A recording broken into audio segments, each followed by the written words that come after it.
जय श्री राधे कृष्ण। आप सभी का हमारे YouTube चैनल पे बहुत बहुत स्वागत है।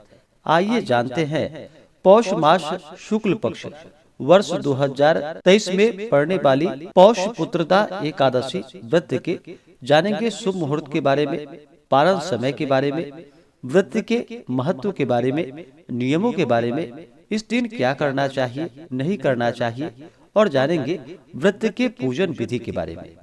आप सभी भक्तों को पौष मास शुक्ल पक्ष की पुत्रदा एकादशी व्रत की ढेर सारी शुभकामनाएं। आप सभी के जीवन में भगवान नारायण, भगवान विष्णु, माता लक्ष्मी की कृपा से आप सभी को सभी प्रकार के सुख और समृद्धि की प्राप्ति हो। भगवान आप सभी के इच्छाओं को पूर्ण करें।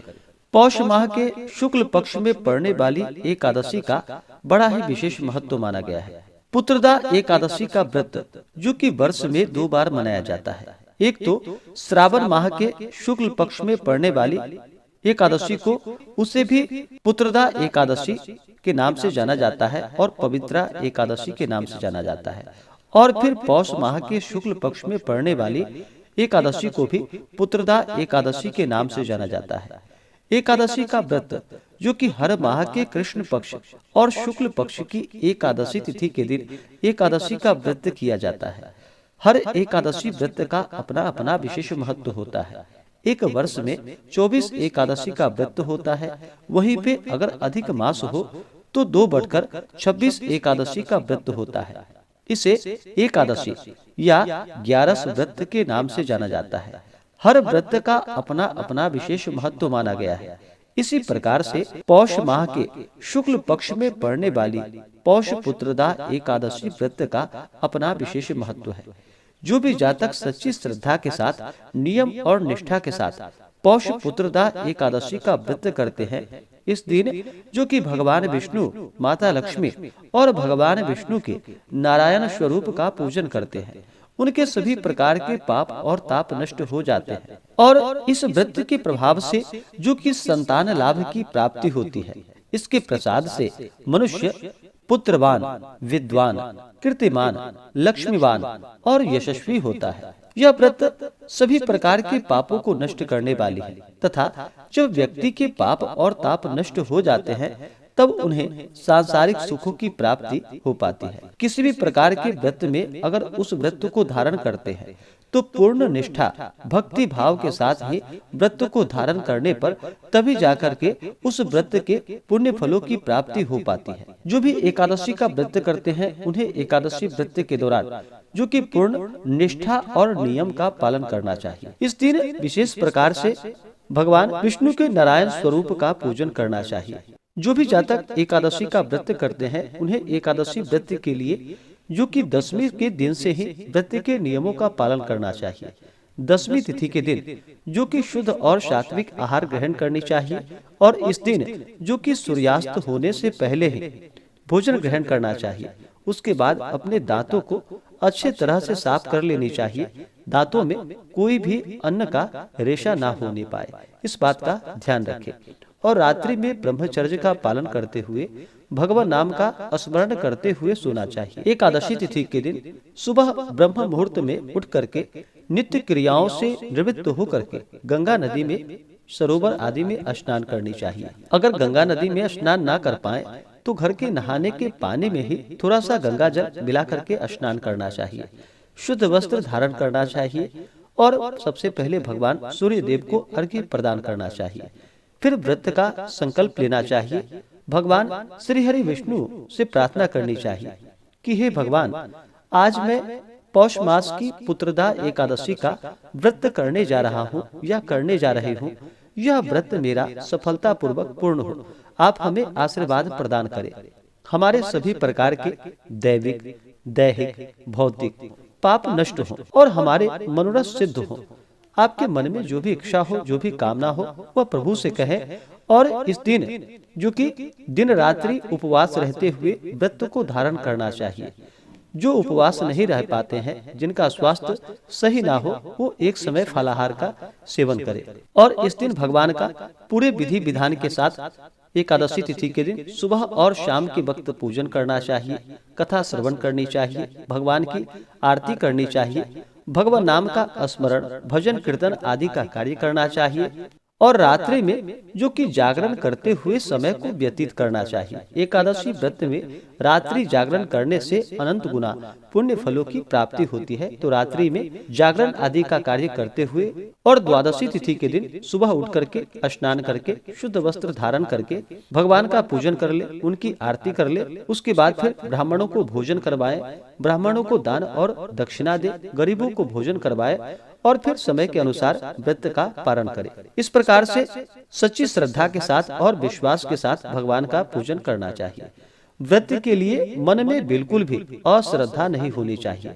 अगर व्रत के लिए मन में अश्रद्धा हो तो वह व्रत निष्फल ही माना जाता है। इस प्रकार व्रत के लिए मन में संशय ना हो और पूर्ण श्रद्धा भक्ति भाव के साथ ही भगवान का पूजन आदि का कार्य करना चाहिए। इससे भगवान अति प्रसन्न होते हैं और सभी प्रकार के पापों को नष्ट कर देते हैं।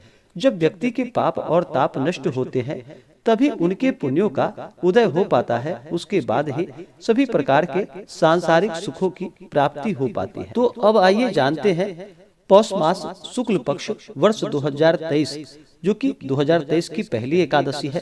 तो जानते हैं शुभ मुहूर्त के बारे में। एकादशी तिथि प्रारंभ समय जो कि 1 जनवरी 2023 दिन रविवार शाम 7:13 और एकादशी तिथि की समाप्ति होगी 2 जनवरी 2023 दिन सोमवार रात्रि 8:25। तो हमें शुद्ध रूप से सूर्योदय व्यापनी के अनुसार जो समय प्राप्त हो रहा है वह समय 2 जनवरी 2023 दिन सोमवार को प्राप्त हो रहा है। तो इस दिन इस व्रत को किया जाएगा और द्वादशी तिथि की जो समाप्ति होगी वह 3 जनवरी दिन मंगलवार रात्रि 10:03 पे द्वादशी तिथि की समाप्ति होगी। और एकादशी व्रत का जो पारणा किया जाता है वह हरिवासर समाप्त होने के बाद ही पारण करना चाहिए। हरिवासर का समय जो कि द्वादशी तिथि का पहला चौथाई हिस्सा यह हरिवासर का होता है। तो इस कारण से हरिवासर समाप्त होने के बाद ही व्रत का पारण करना चाहिए। तो पुत्रदा एकादशी व्रत का पारण जो कि 3 जनवरी 2023 दिन मंगलवार को पारण किया जाएगा और पारण का समय सुबह 7:12 से सुबह 9:20 तक व्रत का पारण किया जाएगा। पुत्रदा एकादशी व्रत का पारण जो कि गोमयेन पारणम गाय के गोबर से व्रत का पारण किया जाएगा। यह संभव ना हो तो आप तुलसी दल और जल से व्रत का पारण करें। एकादशी तिथि के दिन सूर्योदय का जो समय होगा वह समय सुबह 6:43 और सूर्यास्त शाम 5:19। एकादशी तिथि के दिन योग जो कि सिद्धि योग होगा सुबह 6:55 तक। उसके बाद साध्य योग जो कि अगले दिन सुबह 6:51 तक। उसके बाद फिर शुभ योग होगा। तो इस बार एकादशी तिथि में जो योग पड़ रहा है यह बड़ा ही पुण्य फल दायक है और सर्वार्थ सिद्धि योग भी होगा जो कि यह अनंत गुना पुण्य फल दायक है। तो भगवान का पूरे विधि विधान के साथ पूजन करें। एकादशी तिथि के दिन जो राहु काल का समय होगा वह समय सुबह 8:03 से सुबह 9:23 तक जो कि 2 जनवरी 2023 को राहु काल का समय होगा। तो राहु काल समय के दौरान कोई भी शुभ कार्य या नया कार्य नहीं करना चाहिए, यह लाभकारी नहीं होता है। तो राहु काल समय छोड़ करके ही पूजन आदि का कार्य करना चाहिए। नक्षत्र जो कि भरणी नक्षत्र एकादशी तिथि के दिन जो कि दोपहर 2:24 तक। उसके बाद कृतिका नक्षत्र। इस दिन भगवान का जो कि पूरे विधि विधान के साथ पूजन करना चाहिए और इस दिन जो कि भगवान विष्णु भगवान नारायण को बछड़े वाले गाय के दूध से अवश्य ही स्नान करवाना चाहिए। जिस गाय का बछड़ा हो उस गाय का ही दूध लेनी चाहिए और फिर भगवान को उसी दूध से स्नान करा करके उसको फिर प्रसाद के रूप में ग्रहण करना चाहिए। यह अनंत गुना पुण्य फल दायी माना गया है। जो भी जातक एकादशी का व्रत करते हैं उन्हें जो कि व्रत के दौरान किसी के ऊपर क्रोध नहीं करनी चाहिए। अपने मन में किसी के प्रति ईर्ष्या या द्वेष का भाव नहीं लाना चाहिए। व्रत के दौरान ब्रह्मचर्य का पालन करना चाहिए। अपने से बड़ों का सदा ही आदर और सम्मान करना चाहिए। महिलाओं का बिल्कुल भी अपमान नहीं करना चाहिए। जहाँ पर भी महिलाओं का अपमान होता है वहाँ से माता स्थिर लक्ष्मी रुष्ट होकर चली जाती हैं। तो महिलाओं का बिल्कुल भी अपमान ना करें।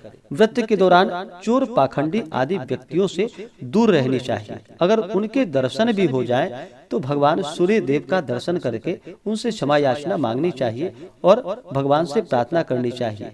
व्रत के दौरान जो कि ओम नमो भगवते वासुदेवाय आदि मंत्रों का जप करना चाहिए या श्री कृष्ण गोविंद हरे मुरारे आदि नामों का जप अवश्य ही करना चाहिए। इससे पुण्य फलों की प्राप्ति होती है। व्रत के दौरान आप फलाहार जब ग्रहण करते हैं तो इस दौरान केला, आम, अंगूर, बादाम, पिस्ता आदि अमृत फलों का सेवन करना चाहिए। एकादशी के दिन जो कि चावल ग्रहण नहीं करनी चाहिए। एकादशी के दिन चावल ग्रहण करने से रेंगने वाले जीवों के रूप में जन्म लेना पड़ता है और एकादशी के दिन चावल ग्रहण करना पाप माना जाता है। तो इस कारण से एकादशी के दिन व्रत धारक को भी और परिवार के सदस्यों को भी चावल ग्रहण नहीं करनी चाहिए। इस दौरान जो कि तामसिक वस्तुओं का प्रयोग बिल्कुल भी नहीं करनी चाहिए। घर में अच्छे तरह से साफ सफाई का ध्यान रखना चाहिए और व्रत के दौरान घर में मांस, मदिरा, लहसुन, प्याज आदि का प्रयोग बिल्कुल भी किसी परिवार के सदस्य को भी नहीं करनी चाहिए। कहीं कहीं परिवार के कुछ ऐसे सदस्य भी होते हैं जहाँ की जिनके माता पिता व्रत को धारण करते हैं लेकिन उनके पुत्र या पुत्री तामसिक वस्तुओं का प्रयोग कर लेते हैं। तो इस कारण से उन्हें भी ध्यान देना चाहिए कि वो माता पिता उनके व्रत अगर रख रहे हैं तो उन्हीं के लिए व्रत को रख रहे हैं। इस कारण से बच्चों को भी ध्यान देना चाहिए और तामसिक वस्तुओं का व्रत के दौरान बिल्कुल भी प्रयोग नहीं करना चाहिए और अपने माता पिता की सेवा करनी चाहिए। तो इस दिन भगवान का पूरे विधि विधान के साथ पूजन करें। तो आइए अब जानते हैं पुत्रदा एकादशी व्रत के पूजन विधि के बारे में। जो भी भक्त पुत्रदा एकादशी का व्रत रखते हैं उन्हें तो दशमी के दिन से व्रत के नियमों का पालन करना चाहिए। दशमी तिथि के दिन जो कि सूर्यास्त से पहले ही भोजन ग्रहण कर लेना चाहिए। उस दिन शुद्ध और सात्विक आहार ग्रहण करनी चाहिए। उसके बाद दांतों को अच्छे तरह से साफ करके फिर रात्रि ब्रह्मचर्य का पालन करते हुए भगवान नाम का स्मरण करते हुए सोना चाहिए। और एकादशी तिथि के दिन जो कि सुबह ब्रह्म मुहूर्त में इस दिन उठना चाहिए। उसके बाद फिर नित्य क्रियाओं से निवृत्त होकर के गंगा नदी में या घर के नहाने के पानी में ही थोड़ा सा गंगा जल मिला करके स्नान करना चाहिए। शुद्ध वस्त्र धारण करना चाहिए और फिर व्रत का संकल्प लेना चाहिए। भगवान विष्णु से प्रार्थना करनी चाहिए। भगवान नारायण से प्रार्थना करनी चाहिए कि हे भगवान विष्णु, माता लक्ष्मी, हे भगवान नारायण, आज मैं पुत्रदा एकादशी का व्रत करने जा रही हूँ या करने जा रहा हूँ। इस प्रकार से भगवान से प्रार्थना करें कि यह व्रत मेरा सफलता पूर्वक पूर्ण हो और हमारे सभी प्रकार के पापों का नाश हो। हमारे दैहिक, दैविक, भौतिक सभी प्रकार के पापों का अंत हो तथा हमें सुख और समृद्धि की प्राप्ति हो। आपके मन में जो भी इच्छा हो, जो भी कामना हो, वह प्रभु से कहें। और इस दिन जो कि सुबह और शाम के वक्त भगवान का पूरे विधि विधान के साथ पूजन करना चाहिए। इस दिन पूजन के लिए चाहिए कि एक अच्छा सा जगह ले, जैसे कि अपने घर के ईशान कोण में भगवान के पूजन के लिए एक आसन लगाए और अपने लिए भी एक आसन लगाए। उस आसन पे विराजमान होकर के सबसे पहले तो अपना शरीर का शुद्धिकरण करे, फिर तिलक करे। दीपक जो आप प्रज्वलित करके रखते हैं वो कि अगर घी का दीपक हो तो उसे दाहिने साइड में यानी कि राइट साइड में उसे रखनी चाहिए पूजन स्थल से। भगवान के पूजन के लिए अगर दीपक प्रज्वलित कर रहे हो, दीपक को स्थान जहाँ पर भी दे उसके नीचे थोड़ा सा अक्षत डाल दे। अक्षत दीपक का आसन होता है तो अक्षत पे ही दीपक को स्थापित करनी चाहिए। और दीपक आप जब भी जला करके रखते हो तो घी का दीपक अगर हो तो अपने हाथों के दाहिने साइड में घी का दीपक रखे। अगर सरसों तेल या तिल का दीपक हो तो उसे अपने लेफ्ट साइड जो कि बाएं साइड में रखनी चाहिए, वहां पे उनको स्थान दें। किसी भी प्रकार के व्रत या पूजन में जो कि सबसे पहले भगवान गणेश जी का पूजन किया जाता है तो पहले भगवान गणेश जी का पूजन करें। यह पूजन विधि थोड़ा सा लंबा है। जिनके पास अगर समय ना हो, इस प्रकार से ज्यादा समय ना हो पूजन विधि करना, तो आप साधारण तरीके से भी भगवान विष्णु, माता लक्ष्मी का पूजन कर सकते हैं। जो कि जल, पुष्प, धूप, दीप आदि से भगवान का पूजन करे, उन्हें नैवेद्य अर्पित करे, तुलसी दल डाल करके भगवान को नैवेद्य अर्पित करे, द्रव्य दक्षिणा चढ़ा दे। उसके बाद फिर मुख शुद्धि के लिए पान पत्र, सुपारी, लौंग, इलायची भगवान को अर्पित करे। उसके बाद कथा श्रवण करे। जिनके पास समय ना हो वो इस प्रकार से पूजन करे और भगवान का आरती करे। और जिनके पास समय हो वो भगवान का पूरे विधि विधान के साथ पूजन करे। तो सबसे पहले भगवान गणेश जी का पूजन कर ले, क्योंकि किसी भी प्रकार के शुभ कार्यों में भगवान गणेश का पूजन करना चाहिए। तो भगवान गणेश जी का पूजन करे, उसके बाद कलश को स्थापित करे और कलश देवता का पूजन करे। कलश के नीचे जो कि मिट्टी रखे, उसके ऊपर से अनाज रखे और फिर कलश को स्थापित करे। कलश में जल डाले, उसमें फिर सुपारी, कुछ पैसा डाल दे, आम पल्लव डाले। उसके बाद फिर चावल से भरा हुआ जो कि एक पूर्ण पात्र उसके ऊपर से रखे और फिर पानी वाला नारियल हो तो उस पानी वाले नारियल को भी उसके ऊपर रखे और फिर कलश देवता का पूरे विधि विधान के साथ पूजन करे। कलश में तीर्थों का आवाहन करे, वरुण आदि देवताओं का आवाहन करे। कलश पूजन होने के बाद फिर दिन में पूजन हो तो सूर्यादि पंच देवता का पूजन करे। रात्रि में पूजन होने पर गणपति आदि पंच देवता का पूजन करे। इसके बाद फिर आदि देवत, प्रत्याही देवत, विनायक आदि पंचलोकपाल सहित नवग्रह इंद्रादि दस्तिकपाल देवताओं का पूजन करे। उसके बाद फिर भगवान विष्णु और माता लक्ष्मी का पूरे विधि विधान के साथ पूजन करे। इस दिन भगवान विष्णु का जो कि जल से अभिषेक करे, पंचामृत से अभिषेक करे, शुद्ध गंगा जल से अभिषेक करे। उसके बाद फिर भगवान को पीला वस्त्र भगवान विष्णु को चढ़ाए, जल से फिर आचमनी करवाए। उसके बाद यज्ञोपवीत भगवान को अर्पित करे। उसके बाद भगवान को जो कि काले तिल या सफेद तिल चढ़ाए।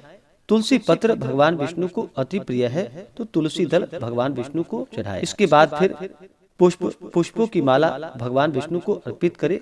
विशेष करके पीला पुष्प भगवान विष्णु को अति प्रिय होता है तो उन्हें पीला पुष्प चढ़ाए। भगवान विष्णु को अक्षत नहीं चढ़ाया जाता है तो इस बात का ध्यान रखे, अक्षत के जगह उन्हें काले तिल चढ़ानी चाहिए।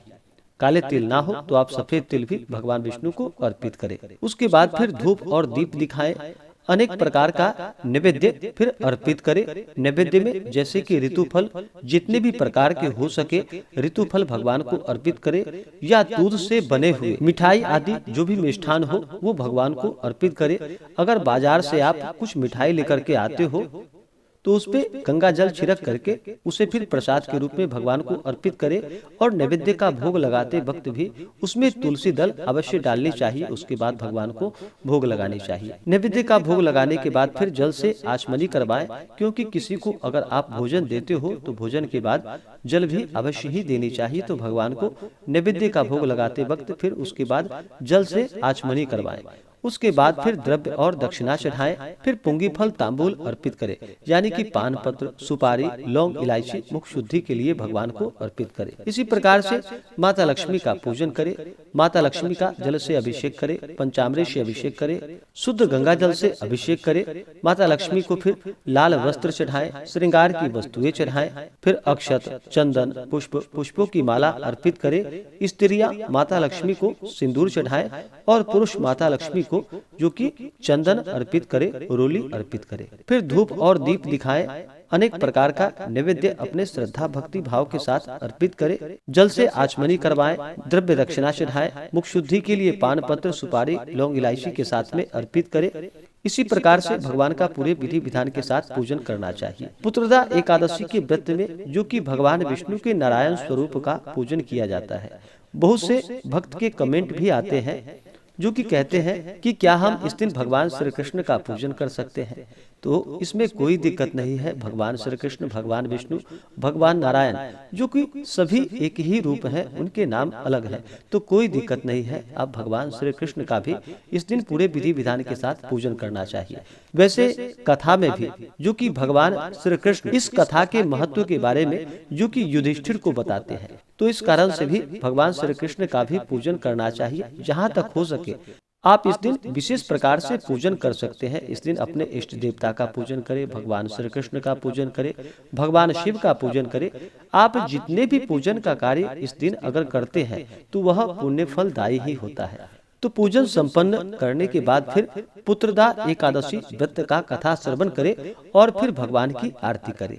इसी प्रकार से भगवान का इस दिन जो कि सुबह और शाम के वक्त पूरे विधि विधान के साथ पूजन करना चाहिए, कथा श्रवण करनी चाहिए, भगवान की आरती करनी चाहिए। इस दिन जो कि एकादशी तिथि के दिन रात्रि जागरण करनी चाहिए। रात्रि अगर जागरण करते हैं तो इसका कई गुना पुण्य फल बढ़ जाता है। तो रात्रि में जहाँ तक हो सके जागरण करनी चाहिए और फिर अगले दिन जाकर फिर द्वादशी तिथि के दिन सुबह उठ करके नित्य क्रियाओं से निवृत्त होकर के स्नान कर ले, शुद्ध वस्त्र धारण करे, भगवान सूर्य देव को अर्घ्य प्रदान करे। उसके बाद फिर भगवान का पूजन और आरती संपन्न कर ले।